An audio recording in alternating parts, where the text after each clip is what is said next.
வணக்கம் நேயர்களே, இது உங்கள் தமிழன் சேனல்ஸ். இன்றைக்கி நம்ம பார்க்கக்கூடியது வந்து பிஸ்னஸ் டைம். பொதுவாக இந்த பிஸ்னஸ் பண்ணக்கூடியவங்களுக்கு வந்து ப்ராஃபிட்டை வந்து கேல்குலேஷன் பண்ணுறது வந்து ரொம்ப மஸ்ட்டு.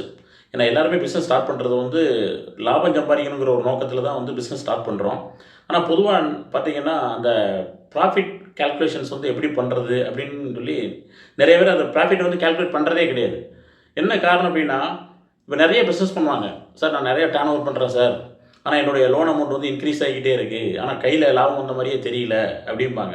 அப்போ இதுக்கெல்லாம் மெயினான காரணம் என்னென்னு பார்த்தீங்கன்னா, நம்ம வந்து வாங்கக்கூடிய பொருளுக்கு எவ்வளோ நம்ம ப்ராஃபிட் வைக்கிறோம், ஒரு ஒரு 1 இயரில் வந்து நம்ம எவ்வளோ டர்ன் ஓவர் பண்ணியிருக்கோம், நம்மளுக்கு எவ்வளோ ப்ராஃபிட் வந்திருக்கு அப்படிங்கிறத நிறைய பேர் வந்து லாபத்தை வந்து கணக்கிடாமலே ஏதோ பொருளை வாங்குகிறோம் விற்கிறோம் அப்படிங்கிற போயிட்டே இருக்கிறாங்க.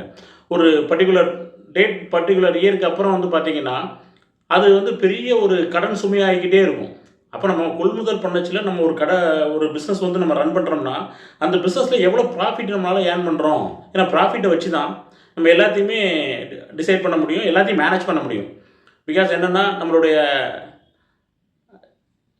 ஸ்டாஃபுக்கு salary, bank loan, other expenses எல்லாத்தையுமே மேனேஜ் பண்ணுறது வந்து ப்ராஃபிட் தான். முதல்ல உள்ளது வந்து எதையும் நம்ம மேனேஜ் பண்ண முடியாது. முதல்ல வச்சு எதையும் நம்ம வந்து நம்மளுடைய எக்ஸ்பென்சஸ் வந்து மீட் அவுட் பண்ண முடியாது. அப்போ நம்ம வந்து ஒரு பிஸ்னஸில் எவ்வளோ ஏர்ன் பண்ணுறோமோ, அந்த ஏர்ன் பண்ணுறதுக்கு எவ்வளோ நம்மளுக்கு ப்ராஃபிட்டபிள் வந்து நம்மளுக்கு இருக்குதோ, அதை வச்சு தான் நம்ம மற்ற எல்லாத்தையும் பிஸ்னஸ் வந்து அடுத்தடுத்து கொண்டு போக முடியும்.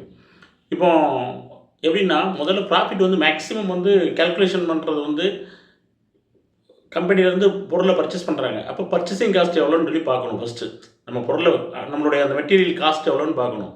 அதுக்கப்புறம் அந்த மெட்டீரியல் காஸ்ட்லேருந்து நம்மளுடைய இடத்துக்கு வந்து சேர்றதுக்கு லோடிங் சார்ஜஸ் எவ்வளோ வருது, ஃப்ளைட் எவ்வளோ வருது அப்படின்னு பார்த்துட்டு, அதுதான் நம்மளுடைய நெட் காஸ்ட்டு, லேண்டிங் காஸ்ட்டும்பாங்க. அந்த லேண்டிங் காஸ்ட் வந்து நம்மளுக்கு எவ்வளோ வருது, ஒரு மெட்டீரியல் வந்து நம்ம பர்ச்சேஸ் பண்ணுறோம். பர்ச்சேஸ் பண்ணச்சில் நம்ம இடத்துக்கு வந்து சேர்றதுக்கு மொத்தம் டோட்டல் எக்ஸ்பென்சஸ் எவ்வளோ ஆகுது அப்படிங்கிறத பார்க்கணும். அதுக்கப்புறம் தான் நம்ம ப்ராஃபிட்டை வந்து ஃபிக்ஸ் பண்ணணும்.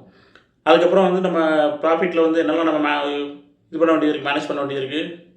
நம்ம கடை வந்து 2ஆக இருந்தால் ரெண்ட்டு கொடுக்கணும். நம்ம பண்ணக்கூடிய பிஸ்னஸுக்கு அந்த பில்டிங் வந்து 2 பில்டிங்காக இருந்தால் நம்ம ரெண்ட்டு கொடுக்கணும். பேங்க்கில் ஓடி வாங்கியிருந்தோம்னா ஓடிக்கு கொடுக்கணும். லேபருக்கு சேலரி போடணும், எம்ப்ளாயிக்கு. ஸோ இந்த மாதிரி எக்ஸ்பென்சஸ் எல்லாமே நம்மளுடைய ப்ராஃபிட்டில் இருந்து தான் எடுத்து போட முடியும்.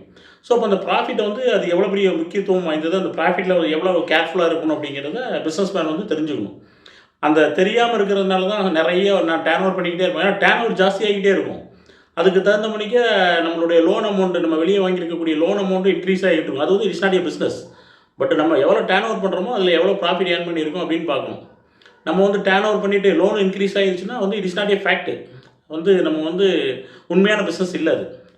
ஸோ நம்ம வந்து அப்போ பிஸ்னஸை வந்து பார்க்கணும்னா கேல்குலேஷன் பண்ணச்சில் நம்மளுடைய மெட்டீரியல் காஸ்ட் பார்க்கணும், அதுலேருந்து எவ்வளோ நம்ம இடத்துக்கு வர்றதுக்கு எவ்வளோ எக்ஸ்பென்சஸ் ஆகுதுன்னு பார்க்கணும். தென் அதுலேருந்து ப்ராஃபிட் வைக்கணும். இப்போ ப்ராஃபிட் வைக்கிறதுல 2 டைப்பு. ஒன்று, நம்ம கஸ்டமர்கிட்ட வந்து ஒரு ப்ராஃபிட் வைப்போம். 2வது, நம்ம வாங்கக்கூடிய இடங்களில் மெட்டீரியல் பர்ச்சேஸ் பண்ணுறோம்ல, அது ரொம்ப மைண்ட்ரூட்டாக பார்க்கணும். ஏன்னா நம்ம வந்து ஒரு பொருள் மேலே வந்து ப்ராஃபிட் வச்சுக்கிட்டே இருந்தோம்னா, காம்படிட்டர்ஸ் வந்து என்ன இதில் ப்ராஃபிட் வச்சுருக்காங்க, காம்படிட்டர்ஸினுடைய மார்க்கெட்டோட சிச்சுவேஷனுக்கு தெரிஞ்ச மணிக்கு தான் நம்ம வந்து அந்த இடத்துல நம்மளுடைய பொருளுக்கு வந்து ரேட் வைக்க முடியும். ஃபார் எக்ஸாம்பிள், இன்னொருத்தர் வந்து ஒரு பொருளை வந்து 100 ரூபாய்க்கு விற்கிறார் அப்படின்னா, நம்ம போய் 105 ரூபாய்க்கு விற்க முடியாது. ஏன்னா மார்க்கெட்டோட சிச்சுவேஷனுக்கு தகுந்த மணிக்கு நம்மளால் விற்க முடியாது. அப்போ மார்க்கெட்டோட சிச்சுவேஷனுக்கு தகுந்த மணிக்கு நம்மளுடைய ப்ராஃபிட் இருக்கணும். சேம் டைம் நம்மளுடைய ப்ராஃபிட்டும் குறையக்கூடாது. ஏன்னா அதிகமாக ப்ராஃபிட் இன்னொருத்தரும் 100 ரூபாய்க்கு ஒரு பொருள் கொடுத்து இன்னொருத்தரும் போய் 100 ரூபாய்க்கு கொடுத்தாங்க, 2 பேரும் ஒரே இடத்துல 100 ரூபாய்க்கு கொடுத்தாங்கன்னா கஸ்டமருக்கு வந்து யாருக்கு அதிகமாக இருக்காங்களோ அங்கே தான் போவாங்க. ஸோ இப்போ நம்ம மார்க்கெட்டில் வந்து அதிகமாக பண்ணணும் அப்படின்னா, ப்ராஃபிட்டை வந்து நம்ம மார்க்கெட்டுக்கு தகுந்த மணிக்கு, சிச்சுவேஷனுக்கு தகுந்த மணிக்கு நம்ம ப்ராஃபிட்டையும் இது பண்ணணும். அப்புறம் மெட்டீரியல் நம்ம வந்து எங்கே பர்ச்சேஸ் பண்ணுறோமோ அந்த பர்ச்சேஸ் பண்ணக்கூடிய இடங்களில் வந்து அட்வான்ஸ் பேமெண்ட் கொடுத்து பண்ணுறதுக்கு டிஸ்கவுண்ட்ஸ் கொடுப்பாங்க. தென் வந்து குவான்டிட்டி டிஸ்கவுண்ட் கொடுப்பாங்க. ஏடிஆர், ஆனுவல் டர்ன் ஓவர்னு சொல்லி கொடுப்பாங்க.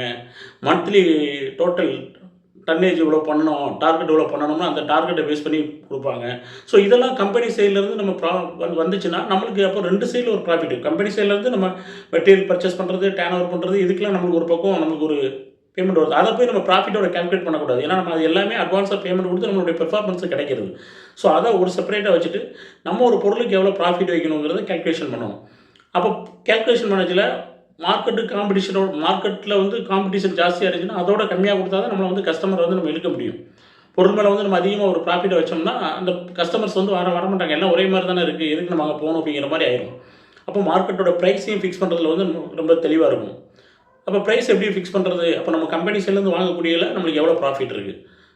கம்பெனி சைட்லேருந்து நம்ம ஃபார் எக்ஸாம்பிள் நம்ம ஒரு ₹1,00,000 கம்பெனி சைட்லேருந்து பர்ச்சேஸ் பண்ணுறோம்னா நம்மளுக்கு கம்பெனி சைட்லேருந்து எவ்வளோ டிஸ்கவுண்ட்ஸு எல்லாமே எவ்வளோ கொடுக்குறாங்க, அது ஒரு செப்பரேட்டு. அதை வந்து இதில் போய் அது வந்து இன்டைரக்ட் ப்ராஃபிட்டும்பாங்க. அதை போய் நம்ம இதில் வந்து மிங்கிள் பண்ணக்கூடாது. கஸ்டமர்கிட்ட வந்து நம்மளுக்கு வந்து நம்ம எவ்வளோ ப்ராஃபிட் வைக்கிறோம் அப்படிங்கிறத ஒரு கால்குலேஷன் பண்ணுவோம். அப்போ மார்க்கெட்டில் உள்ள சிச்சுவேஷனுக்கு தகுந்த மணிக்கு நம்ம வந்து ப்ரைஸை வந்து சேஞ்ச் பண்ணிக்கிட்டே இருக்கணும். ப்ராஃபிட் வந்து நம்ம வந்து இன்னொருத்தர் வந்து காம்படிட்டர் வந்து ப்ரைஸ் வந்து கம்மியாக கொடுக்குறாரு அப்படின்னு சொல்லி நம்மளும் கம்மியாக கொடுத்தோம்னா நம்மளுடைய லேண்டிங் காஸ்ட் எவ்வளோ வருது, நம்ம எவ்வளோ ப்ராஃபிட் வைக்கிறோம்னு சொல்லி தான் அதை கனெக்ட் பண்ணி தான் நம்ம பிஸ்னஸ் பண்ணணுமே தவிர, காம்படிட்டரோட மார்க்கெட்டில் அவங்க ப்ரைஸ் கம்மியாக கொடுக்குறாங்க, அவங்க கூட கொடுக்குறாங்கன்னு சொல்லி அதுக்கு தகுந்த மணிக்கு நம்ம ப்ரைஸ் வச்சுருந்தோம்னா நம்ம வந்து we can success that. Because வந்து ஏன்னா மார்க்கெட்டில் வந்து நம்ம ஒருத்தர் குறைச்சிக்கிட்டே போகிறோம், நம்மளும் ப்ரைஸ் குறைச்சோம்னா மார்க்கெட்டில் சக்ஸஸ் பண்ண முடியாது. அப்போ நம்ம வந்து நம்மளுடைய லேண்டிங் காஸ்ட்டுக்கு தகுந்த மணிக்கு நம்ம அதுலேருந்து வைக்கக்கூடிய ப்ராஃபிட்டு நம்மளுக்கு எவ்வளோ ப்ராஃபிட் வச்சா நம்மளால் சமாளிக்க முடியுங்கிறத தெரிஞ்சுக்கிட்டு அதுக்கு தகுந்த மணிக்கு ப்ராஃபிட்டை வந்து ஃபிக்ஸ் பண்ணணும். மார்க்கெட்டோட சிச்சுவேஷனையும் டிபெண்ட் பண்ணி போகணும். சேம் டைம் வந்து நம்மளுக்கும் ப்ராஃபிட் குறைச்சிடாத அளவுக்கு நம்ம வந்து ரொம்ப கேர்ஃபுல்லாக வந்து டீல் பண்ணணும். இது நம்பர் 1. 2வது வந்து கஸ்டமர்கிட்ட வந்து ஒரு பொருளை வந்து நம்ம அதிக ப்ராஃபிட் வச்சு 10 கஸ்டமருக்கு விற்று அதுலேருந்து நம்ம ப்ராஃபிட் ஏர்ன் பண்ணோம்னா அதுவும் ப்ராப்பரான பிஸ்னஸ் கிடையாது. ஏன்னா நம்ம ப்ராஃபிட் வந்து ஒரு பொருள் மேலே வந்து அதிகமாக நம்மளுக்கு ப்ராஃபிட் வேணுங்கிறதுக்காக அதிகமாக வச்சு பண்ணாலும் நம்மளால் சைன் பண்ண முடியாது. அப்போது ஒரு 100 கஸ்டமர்கிட்ட விற்கிற பொருளை நீங்கள் 100 கஸ்டமர்கிட்ட விற்றீங்கன்னா உங்களுடைய சேல்ஸ் டேர்ன் ஓவரும் கூடும், சேம் டைமு ப்ராஃபிட்டும் கூடும். அதே மாதிரி உங்களுக்கு கஸ்டமரோட கவுண்டிங்கும் கூடும். ஏன்னா நம்பர் ஆஃப் கஸ்டமர்ஸ் வந்து அதிகரிக்க பிஸ்னஸோட டேர்ன் ஓவர் வந்து கூடிக்கிட்டே இருக்கும். ஸோ அப்போ வந்து நம்ம வந்து சேல்ஸுங்கிறது மூலமாக தான் நம்ம வந்து ப்ராஃபிட்டை வந்து ஏர்ன் பண்ண முடியும். நம்ம மாதம் ஒரு ₹1,00,000 வியாபாரம் பண்ணி அதுலேருந்து ப்ராஃபிட் எடுத்து நம்ம எல்லாத்தையும் மேனேஜ் பண்ணுறதுக்கு அதே ₹10,00,000 நம்ம வந்து சேல் பண்ணோம்னா அந்த ₹10,00,000 வரக்கூடிய ப்ராஃபிட் என்ன, அந்த ₹10,00,000 வாங்கக்கூடிய கஸ்டமர்ஸ் நம்பர் ஆஃப் கஸ்டமர்ஸ் எவ்வளோ பேர் அப்படிங்கிறது எக்ஸ்பெண்ட் ஆகிட்டே இருக்கும். ஸோ இது மூலமாக தான் நம்ம வந்து ஒரு ப்ராஃபிட்டை நல்லா ஏர்ன் பண்ணணும்னா, பிஸ்னஸை சக்ஸஸ் பண்ணணும்னா நம்ம சேல்ஸுங்கிற ஒரு கான்செப்ட்டுக்குள்ளே வந்தது தான் நம்ம பிஸ்னஸ் வந்து சக்ஸஸ் பண்ண முடியும். ஒரு ப்ராஃபிட் வந்து நம்ம வாங்கக்கூடிய பொருள் எவ்வளோ வருது, அதில் வந்து நம்ம எவ்வளோ ப்ராஃபிட் வச்சா நம்மளால் அந்த பிஸ்னஸை ரன் பண்ண முடியும் அப்படிங்கிறத தெளிவாக தெரிஞ்சுக்கிட்டு பிஸ்னஸ் பண்ணால் மட்டும்தான் நம்மளால் சக்ஸஸ் பண்ண முடியுமே தவிர, நம்ம வந்து கனெக்ட் பார்க்காம கேல்குலேஷன் பண்ணாமல் நம்ம பிஸ்னஸ் பண்ணோம்னா கண்டிப்பாக நம்மளால் பிஸ்னஸ் வந்து சக்ஸஸ் ஆகுது. ஏன்னா நம்ம பிஸ்னஸ் கூட நம்மளுடைய ப்ராஃபிட்டும் நல்லா இருக்கணும். சேம் டைம்ஸ் வந்து ப்ராஃபிட்டில் வந்து நம்ம வந்து ரொம்ப காம்ப்ரமைஸ் பண்ணி போட்டியாளர்களுக்கு டிபெண்ட் பண்ணி நம்ம வந்து குறைச்சி கொடுக்குறோன்னு கொடுத்துக்கிட்டே இருந்தோம்னா கொஞ்சம் நாள் கழிச்சதுக்கப்புறம் பார்த்தீங்கன்னா நம்ம வந்து நம்மளுடைய முதல் எங்கே போணுச்சுன்னு தெரியாது, நம்ம எவ்வளோ டேர்ன் ஓவர் பண்ணியிருக்குங்கிறது தெரியாது. ஸோ நம்ம டேர்ன் ஓவர் பண்ணுறது முக்கியம். அதே நேரத்தில் அந்த டேர்ன் ஓவர் மூலமாக நம்ம எவ்வளோ ப்ராஃபிட் ஏர்ன் பண்ணுறோம். அதே மாதிரி நம்ம வந்து கடனும் ஏறிக்கிட்டே போகக்கூடாது பிஸ்னஸில்.